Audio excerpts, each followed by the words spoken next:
Sandra Nwachukwu had never known what it meant to struggle. She was the only daughter of Chief Emeka Nwachukwu, one of the richest men in Lagos. Chief Nwachukwu owned shipping companies, several properties in Victoria Island, Lekki, and even Abuja. His name carried respect, people bowed when he entered a room, and invitations to his private events were the talk of the city. Sandra Nwachukwu showed her true nature very early. Even as a little girl of 5 years old, she would point at the house helpers and shout, "Bring me water now." If they were slow, she would stamp her feet and scream until her mother came running. "Sandra, my princess, what is wrong?" Mrs. Nina would ask, already worried. "She is too slow." "Fire her," little Sandra would say, pointing at the maid with anger in her eyes. And often, to keep peace in the house, Chief Emeka would quietly let the worker go. "Find someone faster," he would tell his wife. "My daughter should not be upset." By age 7, Sandra had learned a powerful lesson: when she cried or shouted, people obeyed. She used this power everywhere.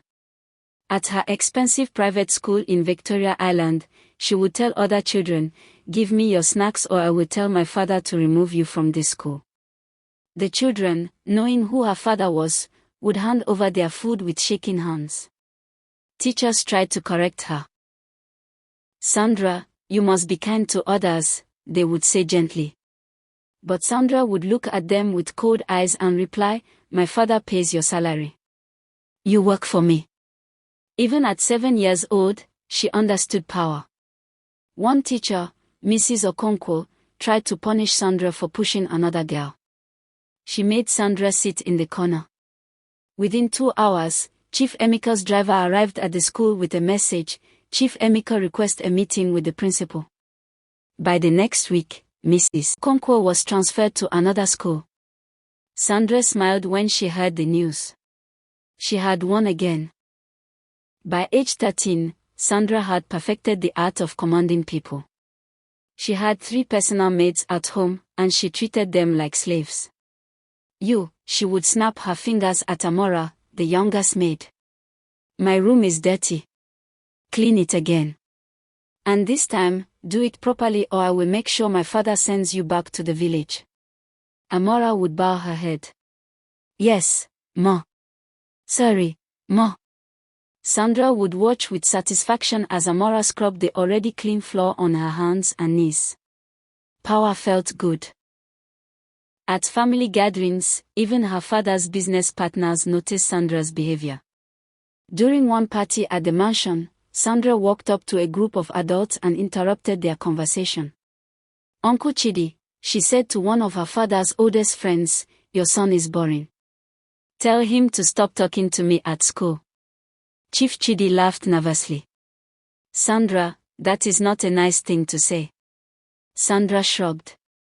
"It is true. I only spend time with important people." Chief Emeka heard this and pulled Sandra aside. "My daughter, you must learn respect." But Sandra kissed his cheek and smiled sweetly. "Daddy, I am just being honest like you taught me. You always say weak people will pull us down." Chief Emeka sighed. He had said something like that once during a business meeting. He didn't realize his daughter had been listening, or that she would twist his words into something cruel. He let it go. He always did. At 16, Sandra had her own car, a red Mercedes-Benz, a small gift for her birthday. She would drive to school with her friends, playing loud music, forcing other cars to move out of her way. One day, a taxi driver didn't move fast enough. Sandra honked angrily and rolled down her window. "Are you blind? Move your useless car," she shouted. The taxi driver, an old man, said calmly, "My daughter, there is traffic. I cannot move." "Don't call me your daughter. Do you know who my father is? I can buy you and your entire family." Sandra screamed. Her friends in the car laughed. They always laughed. They were afraid not to.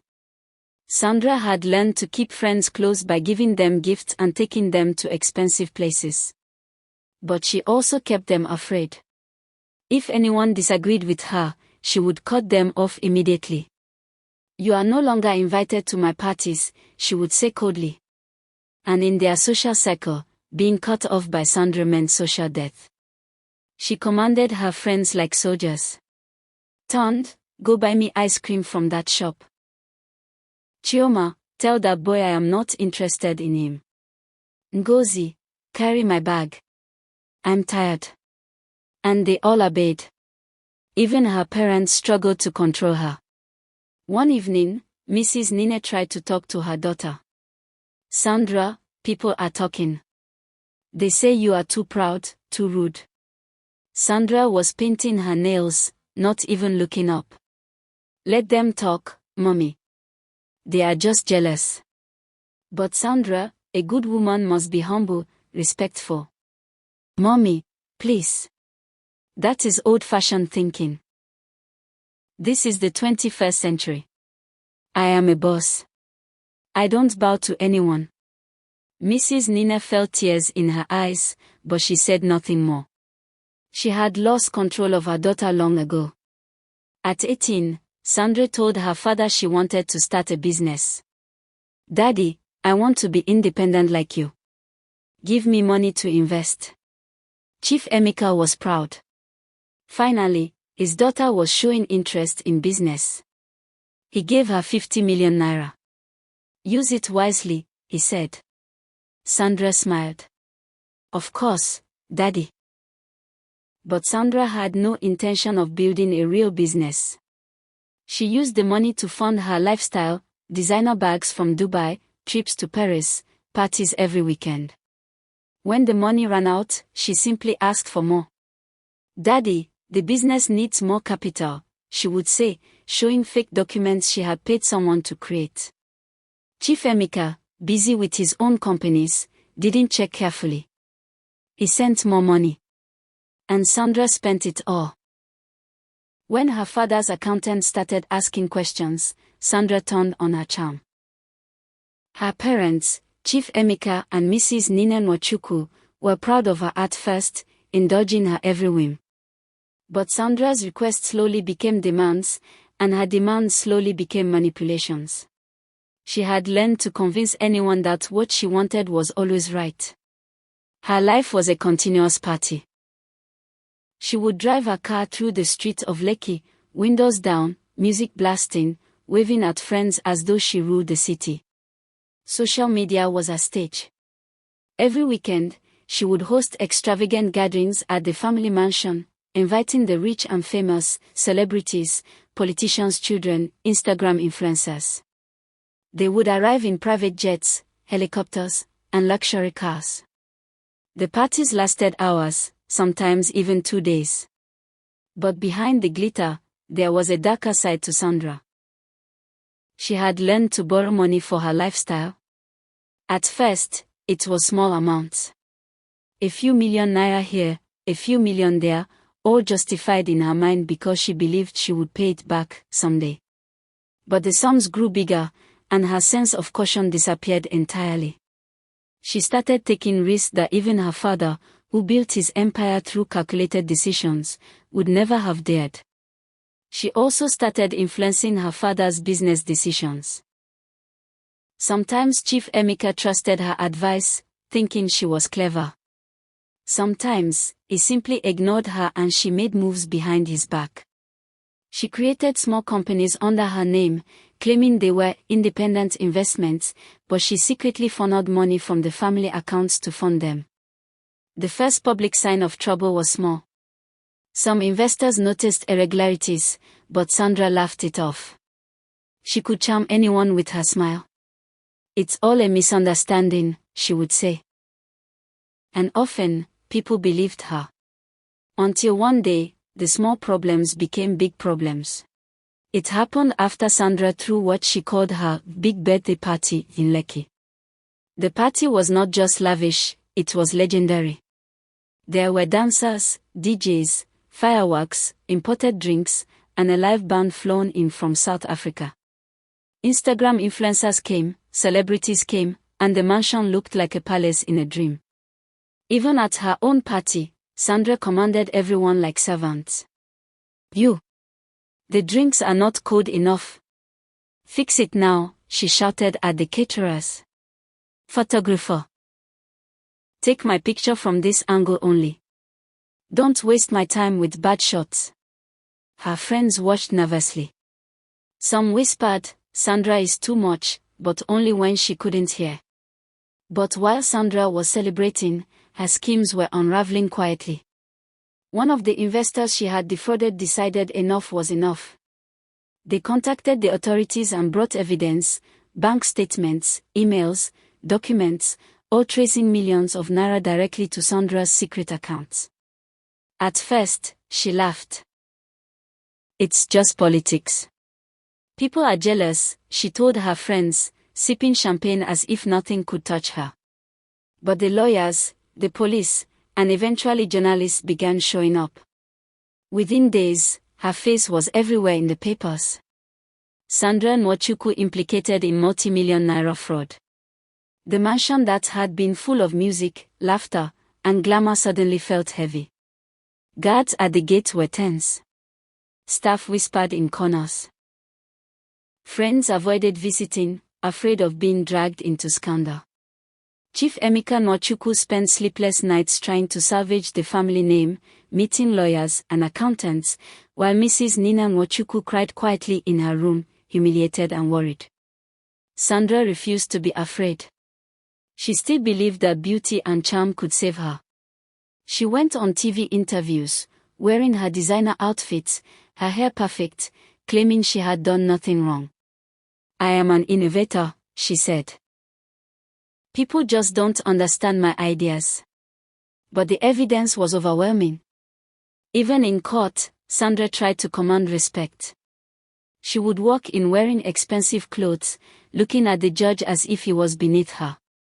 "This is all a mistake," she would say confidently. "These people are just trying to destroy my family." But the judge was not impressed. "Miss Nwachukwu, this court deals with facts, not claims." Courtroom scenes were brutal. Witnesses testified about her schemes. Bank statements, contracts, and emails proved that she had orchestrated embezzlement and fraud. Even her friends and employees testified against her, many angry at how they had been used and manipulated. Sandra stood tall during the trial, her head high, acting as though the world was simply misjudging her. But slowly, the truth sank in. She had ruined not only her life but also the Nwachukwu family name. When the judge handed down the verdict, Sandra's confidence shattered. She was sentenced to several years in prison and ordered to return millions of naira. Lagos newspapers called it the fall of the heiress. The once proud Nwachukwu name, spoken with respect and admiration, was now whispered with pity and sometimes shame. Chief Emeka withdrew from public life. His empire, though not entirely lost, had been damaged. Mrs. Nina became a shadow of herself, avoiding all social events. And Sandra found herself alone behind bars, stripped of the glamour she had taken for granted all her life. Her friends vanished. Social media no longer celebrated her, instead, it mocked her downfall. In prison, Sandra tried to command the other inmates at first. "You! Bring me water," she said to another prisoner. The woman looked at her and laughed. "Who do you think you are? We are all the same here." For the first time in her life, Sandra's commands meant nothing. She had no power, no money, no father to call. She was just another prisoner in a small cell. Even in prison, Sandra refused to fully admit her mistakes. She told herself she had been misunderstood, that she was ambitious, and that the world was unfair. But reality was harsh. Wealth, beauty, and charm could not shield her from the consequences of greed, arrogance, and recklessness. Years later, the mansion in Ikoyi remained. The gardens were still beautiful. The chandeliers still sparkled. But the laughter and energy that once filled the halls were gone. The story of Sandra Nwachukwu became a cautionary tale.